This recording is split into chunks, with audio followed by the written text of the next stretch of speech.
Class 12th का biology हमको लेना है। और अगर मैं आप लोगों में कुछ लोग तो जानते होंगे, मेरा सिलेबस मैंने डिस्कस किया था तो सब लोग ने देखा होगा, कुछ लोग अभी नहीं जानते होंगे। तो my name is Sonam Pandey, मेरा नाम सोनम पांडे है। मैं आपका बायोलॉजी वाला जो टॉपिक है वही लेने वाली हूँ क्लास 12th के लिए, ठीक है। तो 12th का बायोलॉजी लेना है। बायोलॉजी वैसे मेरे ख्याल से बहुत ईजी सब्जेक्ट होता है, ठीक है, लेकिन ये होता है ना कि हमारा लेवल जब वो था तो हमारे लिए भी वो टफ था, ठीक है।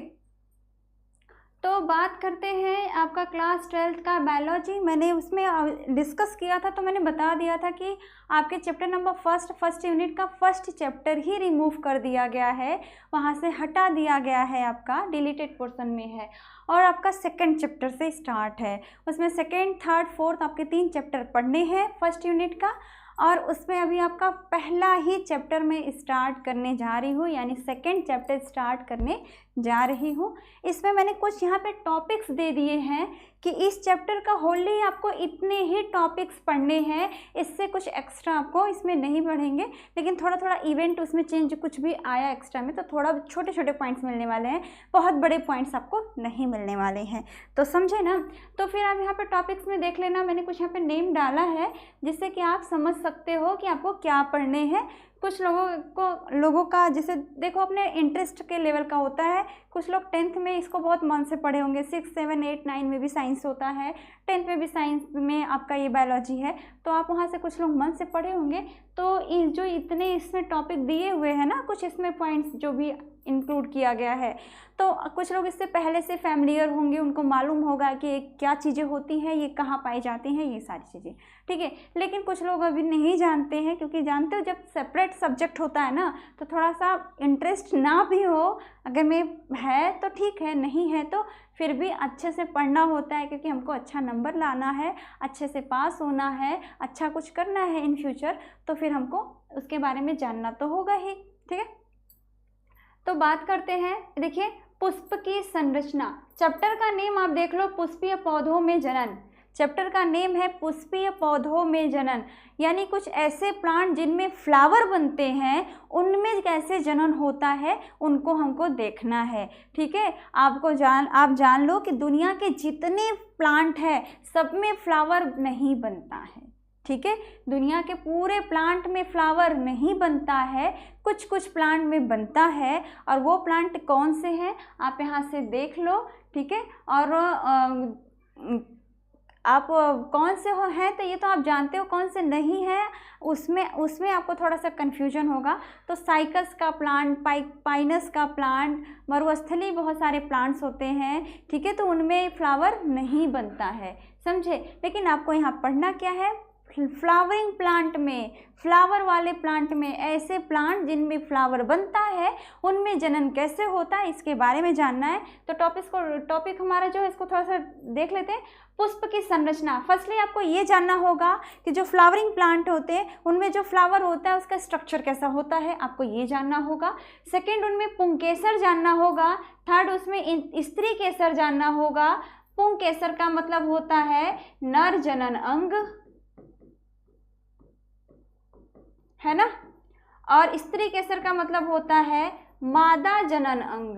यानी आप देख लो, पुष्प के नर जनन अंग और पुष्प के मादा जनन अंग के बारे में जानना होगा, समझे।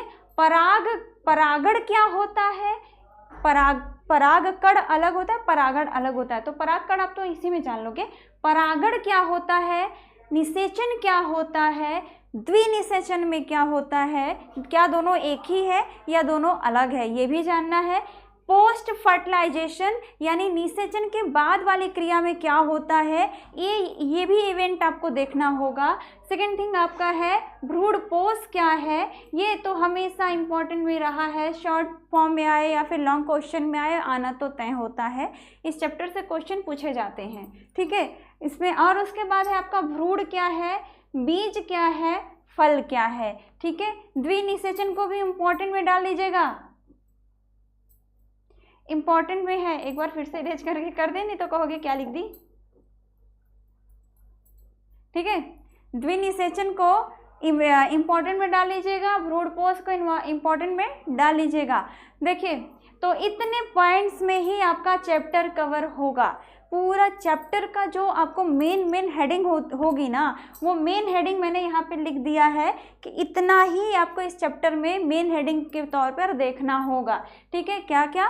पुष्प की संरचना देखोगे, पुंकेसर देखोगे, स्त्री केसर देखोगे। देखो पुंकेसर बोलेंगे तो आप कहोगे कि कौन सा नया वर्ड आ गया, क्या है ये, लेकिन वही आप नर जनन अंग की बात कर देंगे तो समझ में आ जाएगा। ठीक है, स्त्री केसर में फिर उसको कहते हैं मादा जनन अंग।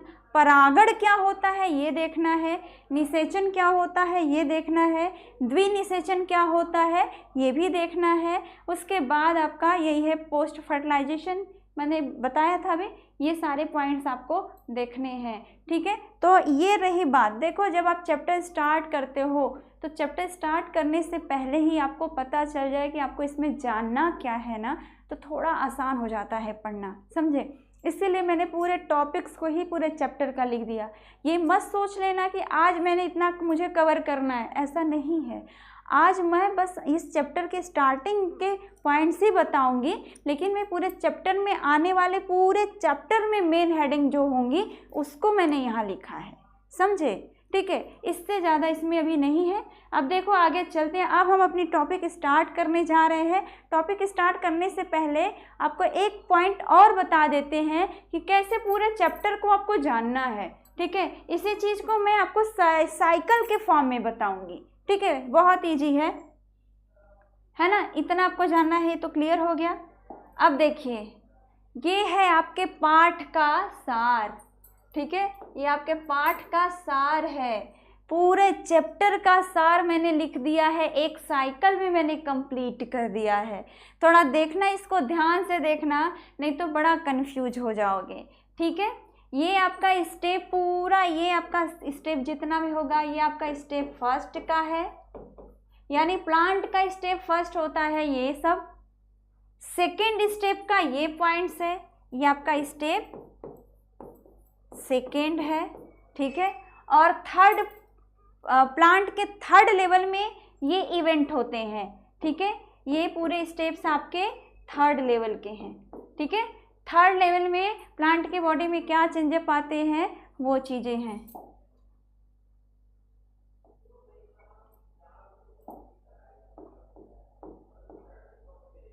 समझे। अब देख लो, यहाँ पर स्टार्ट करते हैं, थोड़ा सा अलग है, थोड़ा ध्यान दीजिएगा।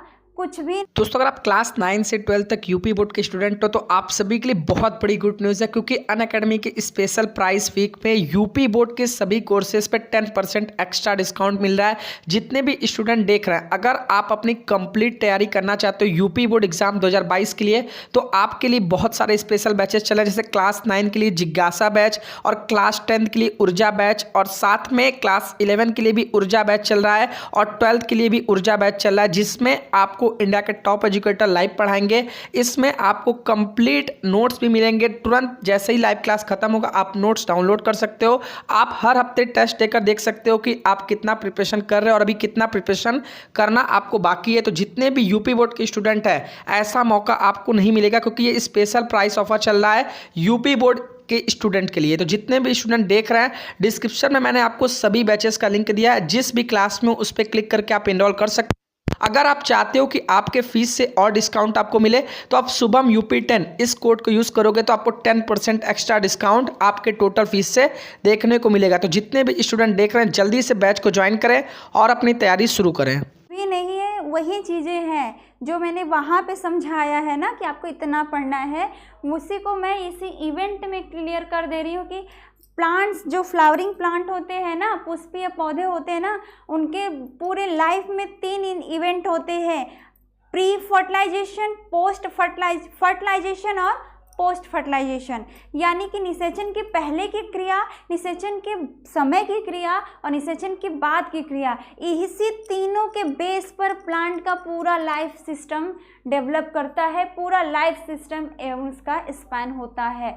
मतलब पूरा एक प्लांट जो है, फ्लावरिंग प्लांट जो है, वो अपनी पूरी लाइफ बिताता है सिर्फ 3 सीक्वेंस में। फर्स्ट उसका होता है प्री फर्टिलाइजेशन, यानी फर्टिलाइजेशन के पहले की क्रिया। ठीक है। सेकेंड है आपका फर्टिलाइजेशन, मीन्स फर्टिलाइजेशन के टाइम की क्रिया जो हो रही है, और आफ्टर फर्टिलाइजेशन मतलब कि आपका पोस्ट फर्टिलाइजेशन होगा, जो कि फर्टिलाइजेशन के बाद की क्रिया होती है। तो टोटल आपको यहाँ पे 3 ही इवेंट में फ्लावरिंग प्लांट की पूरी लाइफ साइकिल को स्टडी करोगे आप। देखो कैसे करते हो, जो मैंने स्टार्टिंग में बताया ना चैप्टर में ये टॉपिक देखने, वो यहाँ पर पूरा इन्वॉल्व कर देंगे हम। देखो कैसे देखते हैं, देख लेना। जैसे कोई भी पुष्पीय पौधा है, कोई ऐसा प्लांट है जिसमें फ्लावर लग चुका है, यहाँ से स्टार्ट करते हैं। प्लांट यही होता है ना, प्लांट पूरा उसमें लीफ आ जाए, उसमें फ्लावरिंग हो जाए तो फुल्ली डेवलप प्लांट बोला जाता है। तो एक प्लांट है, फ्लावर लग चुके हैं, ठीक। तो ये जो स्टेप होगा, ये पहला स्टेप है, पहला सीक्वेंस है, जिसमें देखा जाएगा कि फर्टिलाइजेशन के पहले प्लांट की बॉडी में क्या क्या होता है। तो मैंने यहाँ लिखा भी है प्री फर्टिलाइजेशन। प्री फर्टिलाइजेशन मतलब फर्टिलाइजेशन के पहले, बिफोर फर्टिलाइजेशन ये भी बोल सकते हो, ठीक है। देखो पुष्पीय पौधा होगा, उसमें क्या बनेगा, उसमें बनेगा पुष्प बनेगा। पुष्प बनाना, अब ये पुष्प में 2 चीज़ें बनेंगी, पुमंग बनेगा और जायांग बनेगा, समझे। ये पुमंग क्या होता है, पुंग केसर होता है, और जायांग क्या होता है, स्त्री केसर होता है। यानी पुमंग होता है नर जनन अंग और स्त्री केसर होता है मादा जनन अंग। क्लियर होगा। जो पुमंग होते हैं उसमें 2 नर युग्मक बनते हैं, नर युग्मक होंगे वही तो जाके फर्टिलाइजेशन करेंगे, ठीक है। तो जो उसमें कितने नर युग्मक बनते हैं, 2 नर युग्मक बनते हैं। और यहाँ पर जो आपके स्त्री केसर है, इसमें आपका क्या होता है, देखो वो स्त्री केसर बदलता है बीजांड में, और ये बीजांड जो होता है वो अष्टक होता है। अष्टक देखो एक वर्ड इसलिए लिया गया है क्योंकि इसमें 8 केंद्रक प्रेजेंट होते हैं, 8 केंद्रक बन रहते हैं बीजांड में, ठीक है। तो इसलिए इसको अष्टक केंद्रक भी कहते हैं, ठीक है। अब आप देखो इसमें क्या है कि 2 केंद्रक एक तरफ हो जाते हैं, जिससे दोनों ध्रुव से आता है। ये जब इवेंट अभी आपको जब चैप्टर डिस्कस करेंगे, आगे चलेगा ना, कंटिन्यू करेंगे, तो जब इसकी डेवलपमेंट देखोगे तो क्लियर हो जाएगा कि अष्टक कहाँ से बन रहा है। तो बस इतना समझ लो कि 2 आपके ध्रुवीय केंद्रक हैं, ये ध्रुवीय केंद्रक के 2 हैं, फिर अंडाणु है, फिर सहायक कोशिका है, ठीक है। अब यहाँ से देखना इतना तक का, यानी कि पुष्पीय पौधे के पुष्प का बनना, उस पुष्प में आपका नर और मादा जनन अंग का डेवलप करना, नर जनन अंग आगे चल के आपके 2 नर युग्मक बना ले रहे हैं, और मादा जनन आगे चल के क्या बना रहा है, ध्रुवीय 2 ध्रुवीय केंद्रक बना रहा है, अंडाणु बना रहा है और सहायक कोशिका बना रहा है। यहाँ तक का पूरा बस यही वाला है, यही आपके फ्लावरिंग प्लांट के लाइफ का फर्स्ट स्टेप होता है। किसी भी फ्लावरिंग प्लांट के लाइफ का फर्स्ट स्टेप इतने में कवर होता है, जिसे प्री फर्टिलाइजेशन भी कहते हैं, समझे ना। 1 मिनट रुकना, थोड़ा प्यास लगी है।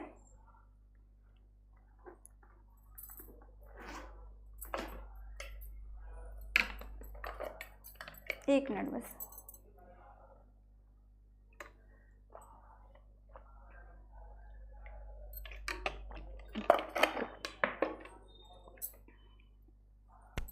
समझे। तो मैंने ये बता दिया। अब हम एंट्री करेंगे कहाँ, इवेंट ऑफ फर्टिलाइजेशन। फर्टिलाइजेशन के टाइम के कौन से इवेंट होते हैं, कौन सी घटना होती है, वो देखते हैं।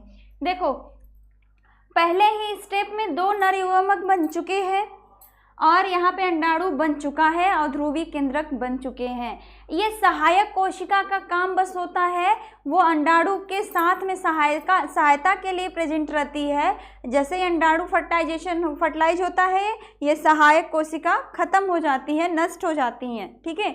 उसके बाद उनका कोई काम होता नहीं है। आगे देखिएगा, ये 2 नर युग्मक थे, इसमें से एक नर युग्मक क्या करेगा, जहाँ पे 2 ध्रुवीय केंद्रक थे स्त्री केसर, यानी मादा जनन अंग में जब बीजांड में ग्रोथ हुआ था तो वहाँ पर क्या आया था, 2 ध्रुवीय केंद्रक आया था। वहाँ पर वो ये क्या करता है, एक नर युग्मक उससे जाके जुड़ता है, और एक नर युग्मक जो बचा वो अंडाणु से जाके जुड़ता है। तो थोड़ा ध्यान देना इधर देखो, या ये एक हमने दिखाया है ना, इसमें से एक नर युग्मक प्लस, ठीक है, प्लस ध्यान देना इसको, प्लस 2 ध्रुवीय केंद्रक ऐड करा दिया मैंने ना, देख रहे होगे, ठीक है। तो इसको ऐड कराने के बाद आप देख रहे हो तो ये एक साथ जुड़ते हैं। दूसरे को देखना, इसी 2 में से एक तो यहाँ पे नर युग्मक हो गया, सेकंड वाला नर युग्मक यहाँ ले लिया गया। एक नर युग्मक म है, ये सॉरी नर युग्मक है, ग है ये, ठीक है। नर युग्मक प्लस जो यहाँ पे अंडाणु था ना, देखना लाइन, मैं लाइन लेकर इधर ही आई हूँ, ठीक है। आप देख रहे होंगे इसमें का एक नर युग्मक आ गया और वहाँ का अंडाणु आ गया, ये दोनों एक साथ आ गए, ठीक है। ये दोनों कहाँ आ गए, एक साथ आ गए। अब देखो क्या करने वाले हैं, बस इतना इस वाले में होगा। और ये जो आपका एक मिनट,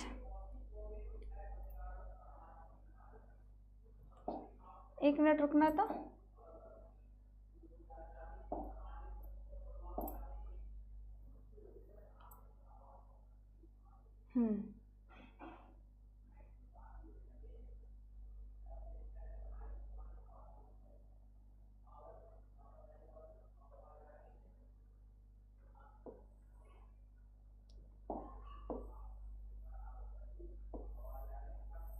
यहाँ तक का, ठीक है। ये आपके फर्टिलाइजेशन का काम है, यहाँ तक का ये है आपका फर्टिलाइजेशन, युग्मनज हो जाएगा और ये आपका ये हो जाएगा, ठीक है। एक मिनट,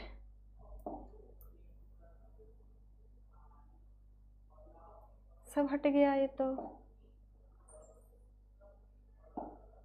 आ गया, चलो।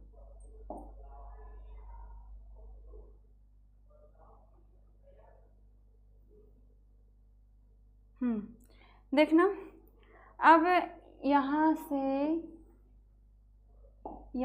से चलते चलते यहाँ तक, ठीक है। यहाँ तक का जो है ये आपके पूरे सेकेंड वाले का है और ये पूरा आपके किसका आ गया, फर्टिलाइजेशन का आ गया, भ्रूणपोष, समझे।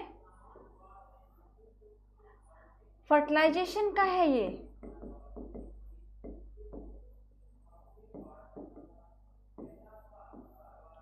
फर्टिलाइजेशन का हो गया। इसके बाद ये स्टेप थर्ड होता है जो कि आपके पोस्ट फर्टिलाइजेशन होते हैं। और जो इसमें फल होता है, यही फल आगे, यही बीज जाके किस में बदलता है, पुष्पीय पौधे में बदल जाता है, ठीक है। एक बार आप फिर से देख लेना, फर्टिलाइजेशन में क्या होने वाला है। फर्टिलाइजेशन में सीधे क्या होगा, जो आपके 2 नर युग्मक थे उसमें से एक नर युग्मक उठता है, वो आपके ध्रुवीय केंद्रक के साथ जाके ऐड हो जाता है, 2 ध्रुवीय केंद्रक के साथ ऐड होता है, ठीक है ना। और उसके बाद जो अंडाणु है वो आपके वहाँ से निकलता है और ये आपके इसमें का एक नर युग्मक होते हैं, ये दोनों जुड़ते हैं और जुड़ने के बाद ये क्या बना रहा है, आपका युग्मनज बना रहा है। और ये ग्रोथ करके प्राथमिक भ्रूणपोष केंद्रक बनाता है। फिर ये आगे ग्रोथ करके क्या बना लेता है,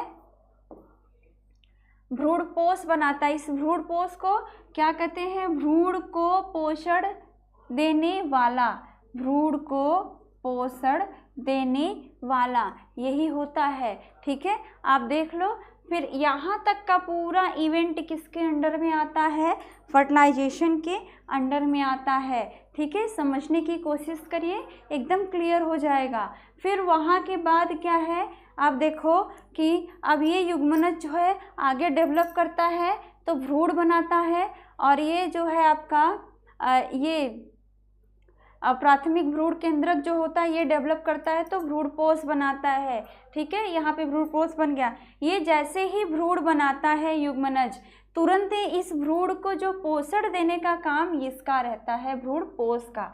और देने के बाद ये जब ये पोषण लेता है तो ग्रोथ करके किस में कन्वर्ट हो जाता है, बीज और फल बना लेता है। बाद में यही बीज नया पुष्पीय पौधा बना देता है। तो आप अगर मैं ध्यान से देखोगे तो पूरा चैप्टर आपका यहीं ख़त्म हो गया है। लेकिन ये क्या, कैसे इसकी डेवलपमेंट हुई, कैसे इसकी डेवलपमेंट हुई, कैसे ये बना, ये चीज़ें आपको थोड़ा सा डिटेल जानना है, क्योंकि आप क्लास 12th में हो तो इस हिसाब से आपको जानना होगा। समझे? ठीक है, तो आप देखना इधर, देखा, देखो स्टार्टिंग हुई है पुष्पीय पौधे से, पुष्प से, है ना। ये पुष्प में आप देखोगे ध्यान से तो मैंने घुमा घुमा के वही स्टार्टिंग में ही बताया था कि आप देख लो ध्यान से एक बार।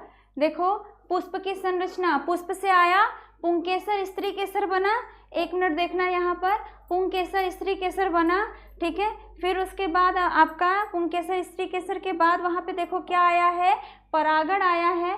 परागण का मतलब होता है आपका, परागण का मतलब होता है ये जो नर युग्मक है ना, ये स्त्री केसर के पास पहुँचे, यानी कि मादा युग्मक के पास पहुँचे, ठीक है। परागण का मतलब होता है नर युग्मक का मादा युग्मक के पास पहुंचना, किसमें, पुष्पीय पौधों में, ठीक है। ये परागण होता है। परागण हो गया होगा तो आप देखे होंगे यहाँ पे लिखा है मैंने निषेचन। निषेचन का मतलब होता है ये जो निषेचन हो रहा है अंडाणु का एक युग्मक से निषेचन, तो ये निषेचन है। द्विनिषेचन आया होगा, ध्यान देना, देखो यहाँ पे आया है द्विनिषेचन।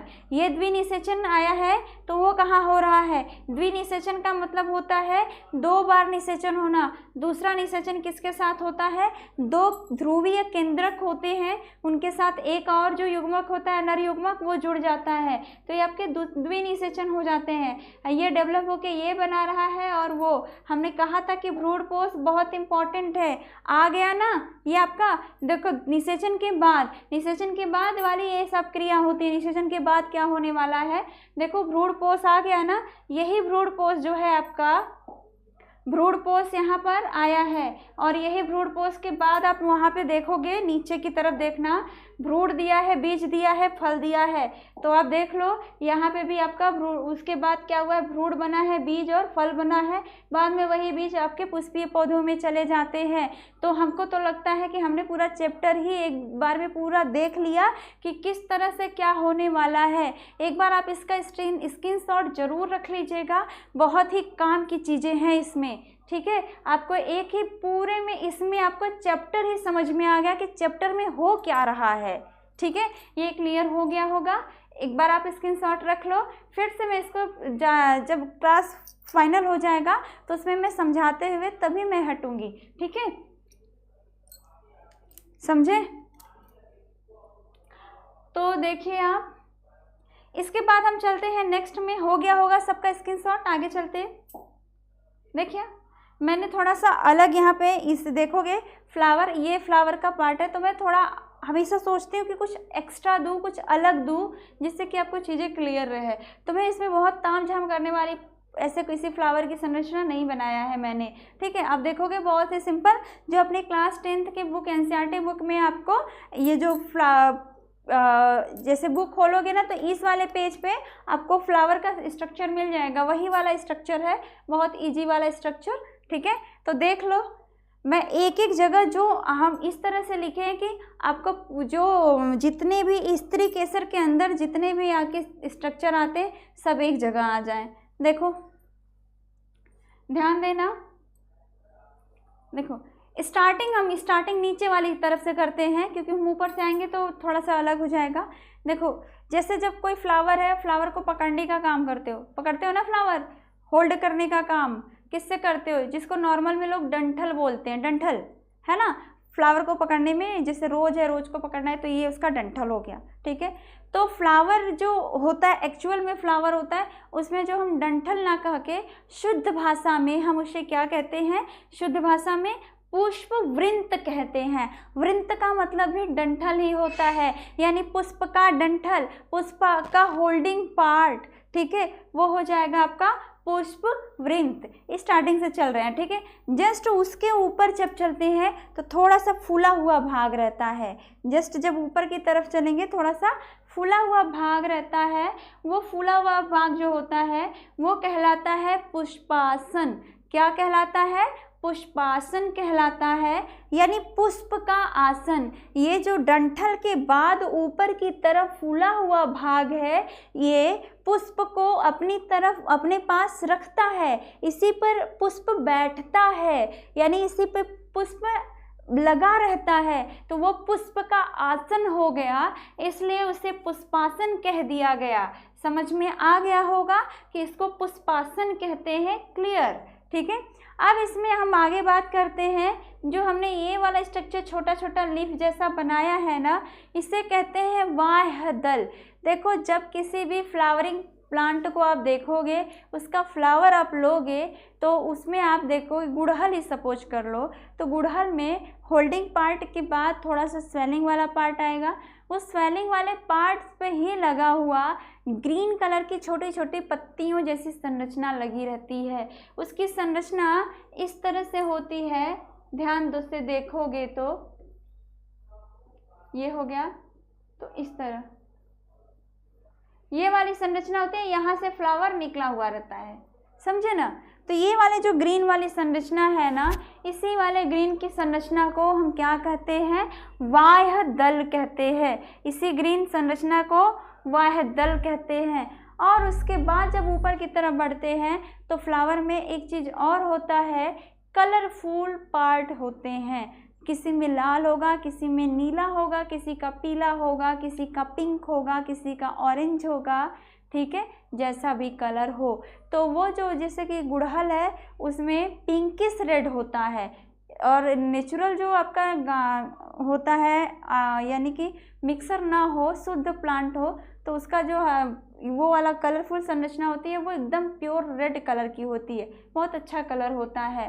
रोज़ का वही चीज़ पिंक वाला होता है। रोज़ में तो आप तो बहुत सारे कलर आते हैं, येलो भी आता है, ब्लू आता है, रेड आता है, वाइट आता है, बहुत कलर आते हैं। तो वो जो कलर है, वो जो कलर होता है उससे हम दल कहते हैं उस वाले पार्ट को। लेकिन अब वही एक से ज़्यादा हो जाए, गुड़हल में भी तो 5 होते हैं ना वो वाले पार्ट, तो उसे हम दल पुंज कहते हैं। वो मैं आगे बताने वाली हूँ आपको, ठीक है। ये चीज़ें यहाँ पे क्लियर हो गई।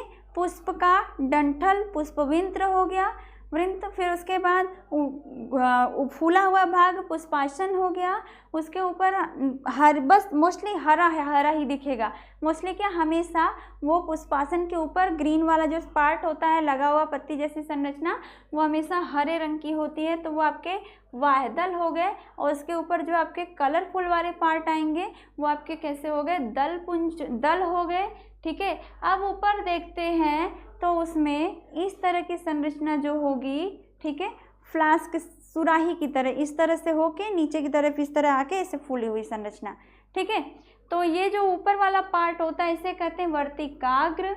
ये पूरा पार्ट जो है, ये वाला पूरा पार्ट स्त्री केसर के अंदर आता है, जिसमें ये वाले पार्ट को वर्तिकाग्र कहते हैं। ये पाइप वाली संरचना को वर्तिका कहते हैं। और ये जो नीचे फूला हुआ भाग है इसे हम अंडाशय कहते हैं। और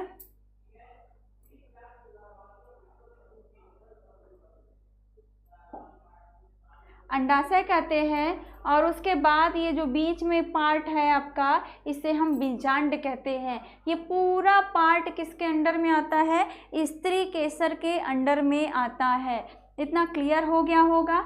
अब आप देखो यहाँ पर नीचे की तरफ देखना, इधर साइड में आते हैं तो इसी पूरे इससे लगा हुआ एक पार्ट और इधर गया है, एक पार्ट इधर गया है। जो ये वाला पार्ट गया है, ऊपर वाले पार्ट को पराग कोश कहते हैं, और उससे जो डंडी लगी हुई है उसे तंतु कहते हैं। तो पराग कोश और तंतु मिला के पुंकेसर कहलाते हैं, ठीक है,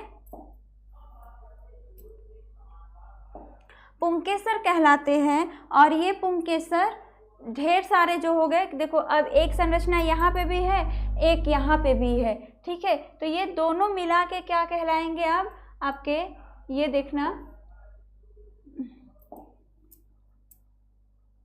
देखो ये और ये दोनों मिला के पुमंग कहला देंगे। क्या कहला जाएंगे? पुमंग कहला देंगे, ठीक है। और आपके जो ये वाली संरचना है ना, ये भी अगर में आपका एक से ज़्यादा हो जाएगा तो इस तरीके से में ज़्यादातर तो आपके एक ही मिलने वाले हैं, लेकिन कई कई जगह बहुत ज़्यादा भी मिलते हैं, ठीक है। तो आपके इस तरीके से जिसे जायांग कह देंगे। समझ में आ गया? ये आपके पुष्पीय पौधे की संरचना है। इसमें एक बार और फिर से सुन लेना, ठीक है। पौधे को, पुष्पीय पौधे के जब पुष्प को देखते हो तो उसको जब पकड़ते हो, जिससे वो आपका क्या होता है, डंठल होता है, जिसे पुष्पवृंत कहते हैं, ठीक है, वृंत, ठीक। अब उसके ऊपर फूला हुआ भाग पुष्पासन हो गया, ठीक। अब वो पुष्पासन हो गया, अब उसके पुष्पासन पे ही आगे ऊपर की तरफ ग्रीन कलर के, हरे रंग की बहुत सारी पत्तियों जैसी संरचना उस पर चिपकी हुई है। तो आपके क्या हो गए, आपके वाह्यदल हो गया, ठीक है। ये वाह्यदल आपको कहाँ और मिलता है जानते हो? याद होगा तो याद होगा, बैगन खाते हो, बैगन, ठीक है। बैगन जो जिसका भरता बनता है, भरता मतलब क्या बोलते हैं उसको, चोखा बोलते हैं, ठीक है, वो बनता है, बाटी चोखा खाते हो ना, वो बैगन, उसी की बात कर रहे हैं, ठीक है। तो जो बैगन की संरचना होती है ना, इस तरह से बैगन की संरचना, ठीक है, तो इस पे भी पत्ती जैसी इस तरह की संरचना डंठल जैसी होती है, तो ये बैगन होता है ना, ये वाला स्ट्रक्चर है ना। तो ये जो ग्रीन वाली स्ट्रक्चर है ना, वो उसका वाह्यदल होता है। बहुत सारे पुष्प में ऐसा होता है कि उनके पुष्प जैसे ही फर्टिलाइज हो जाता है, मतलब उसके अंग जो होते हैं, जननांग, मादा जननांग, क्या करेंगे, युग्मक निकालते हैं और वो फर्टिलाइज हो जाता है। तो ये वाला जो वाह्यदल पुंज है और दल है, ये दोनों वहाँ से नष्ट हो जाते हैं, ख़त्म हो जाते हैं, वो नहीं बचते हैं, समझे। लेकिन कुछ कुछ ऐसे फल होते हैं कि फल बनने के बाद भी उसमें ये पड़ा रहता है, जैसे कि बैगन, समझे, हो गया। मटर के में भी यही होता है, उनका बन जाता है फलियाँ, उसमें भी ऊपर की तरफ देखना ध्यान से। मिर्चा में भी होता है, समझे, टमाटर में भी होता है, तो पड़ा रहता है, तो वो अब आपका वाह्यदल होता है, ठीक है। और ये इसके बाद ऊपर वाला हमने फिर से बता दिया कि कलरफुल वाला पार्ट आपका दल होगा, ठीक है, जो कि कई कलर का हो सकता है। और उसके बाद इसमें आपके स्त्री केसर का पार्ट आता है, यानी कि मादा जनन अंग होता है। स्त्री केसर का मतलब मैंने बता दिया था, मादा जनन अंग है ये। इधर ये आपके क्या है, नर जनन अंग है ना। इतना हो गया, ठीक है। तो फिर उसके बाद अगर में ढेर सारे नर जनन अंग एक साथ मिलते तो पुमंग कहते हैं, और ढेर सारे ये मिलेंगे तो क्या कहेंगे, जायांग कहते हैं, समझे। ये आपके पुष्पीय पौधे की संरचना हो गई, समझ में आ गया होगा। अब देखिए नेक्स्ट वाले पार्ट में देखते हैं। नेक्स्ट वाले पार्ट में देखिए क्या है, हमको पढ़ना है पुष्पीय पौधों के अंग, ठीक है। पुष्पीय पौधों के अंग में हमको ये देखना है कि कौन कौन से ऐसे अंग होते हैं जो पुष्प में पाए जाते हैं। तो अगर में ध्यान से देखा जाए तो दो ही अंग ऐसे होते हैं, एक सहायक अंग होता है, दूसरा जनन अंग होता है। सहायक अंग का मतलब होता है, अब आप ये सोचोगे सहायक अंग का मतलब क्या आएगा। सहायक अंग में दो ही आते हैं, दल आता है और वाह्यदल आता है। दल क्या करता है, जब तक कि पौधे के अच्छे से फर्टिलाइज ना हो जाए, उसके जो युग्मक है अच्छे से ग्रोथ ना कर ले, उसमें नर जनन अंग और मादा जनन अंग अच्छे से ग्रोथ ना कर ले, तब तक वो उसको कवर करने का काम करता है, फ्लावर को प्रोटेक्ट करने का काम करता है। एग्जाम्पल आपको बता दे, जैसे आप देखे होंगे कलियाँ जो जैसे कि इसकी ही बात करें, गुड़हल के पौधे के जो फ्लावर खिला नहीं है, कली के फॉर्म में है। जब कली के फॉर्म में है तो ध्यान देना इसी तरह से आपको दिखता है।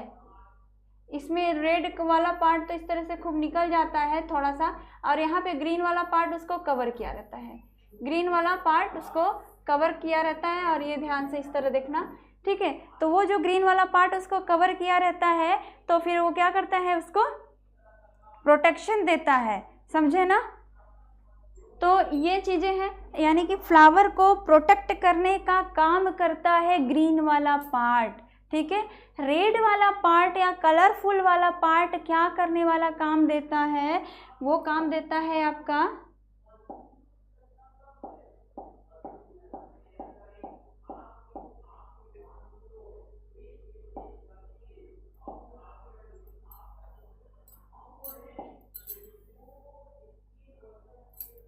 ठीक है। वो रेड वाला जो पार्ट होता है वो क्या करता है, प्लांट को अट्रैक्टिव बनाता है, आकर्षण उसमें पैदा करता है, जिससे कि आप वो जो परागण पढ़ोगे तो इसमें क्लियर होगा, जिससे कि पराग के कण जब वो कोई भी भौरा हो या कोई मक्खी हो, तितली हो, मधुमक्खी हो, वो किसी फ्लावर में बैठेगी तो पराग कण उस पर लग जाएंगे और वो उसके बॉडी पे, अब वो उस फ्लावर के कलर को देख के वहाँ से वो जंतु वहाँ पर पहुँचते हैं। उसी के साथ साथ ये आपके नर युग्मक भी पहुंच जाते हैं और वही क्या करते हैं, फर्टिलाइजेशन में सहायक होते हैं। तो एक तरह से ये जो दल होता है ये आपका यहाँ पे लिख सकते हो रंगीन भाग, ये क्या है, इसका रंगीन भाग है। और ये क्या है, केवल हरा भाग। केवल जरूर डालिएगा, नहीं तो आप समझ नहीं पाओगे। केवल हरा भाग, ये वाला इसका हो गया, ये वाला इसका हो गया। समझ में आ गया होगा। यहाँ देखना ध्यान से आप, सहायक में दो चीज़ें आ गई आपकी, एक रंगीन भाग आता है, एक आपका ग्रीन कलर का ही बस रहता है वो, ठीक है। जो रंगीन भाग होता है उसे हम दल कहते हैं। अब जब यही दलों का समूह हो जाए, कई आ जाए इसी तरह, तो आपके हो जाते हैं दलपुंज हो जाते हैं। और जब आपका यही जो वाह्य दल है ये भी आपके समूह में आ जाए तो इसे वाह्य दल पुंज कहते हैं। पुंज का मतलब होता है समूह, पुंज का मतलब होता है समूह। इसे क्या कहते हैं, दल पुंज को कोरोला कहते हैं, कोरोला कहते हैं। वाह्य दल पुंज को कैलिक्स कहते हैं। समझे ना, ये कह दिया गया, ये चीज़ें हो गई। अब यहाँ पर आप देखो दूसरा भाग आया आपका जनन अंग। जनन अंग में देखा जाए तो नर जनन अंग है और मादा जनन अंग है। नर जनन अंग में आपका पुंकेसर बनेगा और मादा जनन अंग आपका स्त्री केसर बनेगा। समझ में आ गया होगा, ठीक है। आज देख लो आपने क्या क्या पढ़ा, एक बार फटाफट रिवीजन कर लेते हैं, ठीक है। एक बात और है, ठीक है, आप कंटिन्यूटी बनाए रखिए, क्लास को स्किप मत करिएगा। बहुत ही अच्छे से स्टार्ट किया है, बहुत मेहनत लगती है और ध्यान से आप पढ़ेंगे ना तो पक्का आप कहीं से अलग से नोट्स भी बनाने की ज़रूरत नहीं पड़ेगी। ये सारी जो चीज़ें हैं आपको अलग अलग बुक भागने की ज़रूरत नहीं पड़ेगी, सारा एक ही जगह आपको अवेलेबल करा दिया जाएगा, ठीक है। आप अपने से बनाने लगते हो तो इस बुक उस बुक यहाँ वहाँ कूदने में नोट्स कभी कंप्लीट नहीं हो पाता, ठीक है। यहाँ पे आपको पूरी तरह से पूरे बुक में जितने चैप्टर पढ़ने ना सब करवाए जाएंगे। समझ में आया, ठीक है। तो पुष्पीय पौधों के अंग हैं ये चीज़ें बता दिया गया। चलो फटाफट एक बार रिवीजन कर लेते हैं, उसके बाद स्टार्ट करते हैं। आपका आज के लिए इतना ही होगा, है ना। देखिए क्या क्या है आपका टॉपिक में, आपको इतनी चीज़ें पढ़नी थी, मैंने बता दिया था, ठीक। टॉपिक आप जानते हो कि आपको पूरे बुक में इतनी पूरे चैप्टर में इतने टॉपिक आपको पढ़ने, जितना पूरा आपका जो चैप्टर है ये आपका सेकंड वाला, इसमें इतने टॉपिक आपको देखने हैं। चलिए आगे देखते हैं क्या है आपका पाठ का सार, यानी कि टोटल आपको पाठ में पढ़ना कैसे है ये देख लो। 3 हिस्से में आप डिवाइड कर दो, आपका बिफोर फर्टिलाइजेशन, आपका फर्टिलाइजेशन और आफ्टर फर्टिलाइजेशन। 3 स्टेप्स में आप इसको डिवाइड कर सकते हो। बिफोर फर्टिलाइजेशन में प्लांट में पुष्प लगेगा, पुष्प में मादा जनन और नर जनन अंग ग्रोथ करेंगे। मादा जनन अंग ग्रोथ करके बीजांड बनाएगा, उस बीजांड में 8 कोशिकाएं होंगी, उसमें आपके 2 ध्रुवीय केंद्रक हो जाएंगे और 1 आपके अंडाणु हो जाएंगे और 2 आपके सहायक कोशिकाएं हो जाएंगी। वहीं पे जो नर जनन अंग होगा वो नर युग्मक बनाएगा, वो भी 2 बनाएगा नर युग्मक। यहाँ तक का केस आपका स्टेप फर्स्ट हो जाता है। सेकेंड स्टेप में आप देखते हो कि जो अंडाणु था वो आपके 1 नर युग्मक के साथ ऐड होगा और जो आपका यहाँ पे 2 ध्रुवीय केंद्रक था वो आपके 1 जो बचा हुआ नर युग्मक है उससे जाके ऐड हो जाएगा। जो अंडाणु ऐड होगा तो युग्मनज बनाएगा और ये ऐड होगा तो भ्रूणपोष बनाएगा। ये आपका सेकेंड होगा, यानी फर्टिलाइजेशन के दौरान यही होता है, ठीक है। उसके बाद आप देखोगे कि जब ये आपका युग्मनज बन गया तो युग्मनज किस में डेवलप हो गया, किस में कन्वर्ट हो जाएगा, भ्रूण में। और जो भ्रूणपोष रहेगा वो भ्रूण को ग्रोथ करने में उसको पोषण देने का काम करेगा, ये डेवलप कर जाएगा। फिर ये जब भ्रूण आगे बढ़ेगा, जब ग्रोथ करेगा, वृद्धि करेगा, तो बीज बनाएगा और फल बनाएगा। फिर यही बीज फिर से वापस आपके पुष्पीय पौधों में आ जाने वाले हैं। तो ये आपके थर्ड स्टेप हो गए। मैंने कहा था कि किसी भी पौधे के लाइफ में सिर्फ 3 ही स्टेप आते हैं, बिफोर फर्टिलाइजेशन, फर्टिलाइजेशन और आफ्टर फर्टिलाइजेशन। ठीक है, तो ये चीज़ें हो गई। फिर आगे देख लीजिए क्या आपने देखा, पुष्पीय पौधे की संरचना देखी है आपने। आप नीचे आपने क्या 4 पार्ट देखे थे, ठीक है। आप क्या देखे थे, पुष्पविंत्र डंठल को कहते हैं, पुष्पासन जहाँ से पुष्प स्टार्ट होता है। आपके दल जिसको कहते हैं, जो कि कलरफुल वाला पार्ट होता है। वायदल जो कि हरा, सिर्फ हरे रंग का ही मिलता है, ठीक है। कुछ कुछ पौधों में फल बनने के बाद भी पड़ा रहता है, कुछ पौधों में नष्ट हो जाता है, ठीक है। उसके बाद आपने देखा स्त्री केसर यानी मादा जननांग, जिसके अंतर्गत वर्तिकाग्र, वर्तिका और बीजांड और अंडाशय आते हैं। और आपने इधर देखा पुंकेसर देखा, जिसको नर जननांग कहते हैं। इसमें आपके परागकोश और आपके ये पूतंतु, इसको तंतु या पूतंतु दोनों कहते हैं, ठीक है। पूतंतु कह दे तो उसी को समझ लेना, ये मत सोचना कि ये कहाँ से आ गया। पूतंतु या तंतु दोनों एक ही बात है, ठीक है। फिर आपने लास्ट वाले में देखा पुष्पीय पौधों के अंगों को 2 भागों में बांटा जा सकता है। सहायक वाले में बांटा जा सकता, सहायक अंग और आपके जनन अंग। जनन अंग में 2 चीज़ें आती हैं, नर जनन अंग और मादा जनन अंग। नर जनन अंग को पुंकेसर कहते हैं और मादा जनन अंग को क्या कहते हैं, स्त्री केसर कहते हैं। सहायक में आपने देखा 2 चीज़ें आई हैं, आपके दल आया था, वायदल आया था। दल को रंगीन पुष्प का भाग कहते हैं और आपका ये जो वायदल होता है ये केवल हरे रंग का होता है। जब ये दोनों ग्रुप में होते हैं तो इनके आगे पुंज लग जाता है, यानी कि दल पुंज और वायदल पुंज। समझ में आ गया होगा। इसको दल पुंज को इंग्लिश में कोरोला कहते हैं और वायदल पुंज को कैलिक्स कहते हैं। समझ में आ गया होगा। तो बच्चों आज के लिए इतना ही। मेरे ख्याल से कि एकदम सीक्वेंस में कुछ छूटा नहीं होगा, ठीक है। फिर भी आपको कहीं कोई कन्फ्यूजन है तो क्वेश्चन ज़रूर डालिए। कहाँ डालोगे, कमेंट बॉक्स में डालोगे, फिर आपको वहाँ पे सलूशन मिल जाएगा, ठीक है। और आपको क्लास पसंद आए तो ज़रूर से शेयर करिएगा, ठीक है। अपने दोस्तों में, मित्रों में, कहीं भी करना है तो कर दीजिए, जिससे कि आपको ये थोड़ी उनकी सहायता भी हो जाए, जो स्टार्ट ही नहीं किए हैं अभी तक, उनकी स्टार्टअप भी बन जाए और आप उनको पढ़ने में आसानी भी हो जाए, ठीक है। और एक बात मैंने फिर से मुझे कहनी है कि आपको कोई अलग से नोट्स बनाने की ज़रूरत नहीं पड़ेगी, आपका काम यहीं से हो जाएगा। ये भी अगर मैं अपनी कॉपी में नोट करते हुए चल रहे हो ना तो बहुत ही बेस्ट आपको नोट्स देने वाले हैं हम, ठीक है। तो समझ में आया होगा। तो एक बार आप चैनल को लाइक भी ज़रूर कर दीजिएगा, इतना ही कहना था आपसे। तो फिर बच्चों फिर हमको नेक्स्ट वीडियो देते हैं, तो नेक्स्ट क्लास में आपसे मुलाकात होगी, ओके। तो ये आपका बायोलॉजी का अभी तक फर्स्ट क्लास था। अभी तो इसके पहले मैंने सिलेबस के बारे में डिस्कस किया था, लेकिन ये आपका पहला क्लास था, ठीक है। कैसा लगा ज़रूर बताइएगा। तो have a nice day everyone.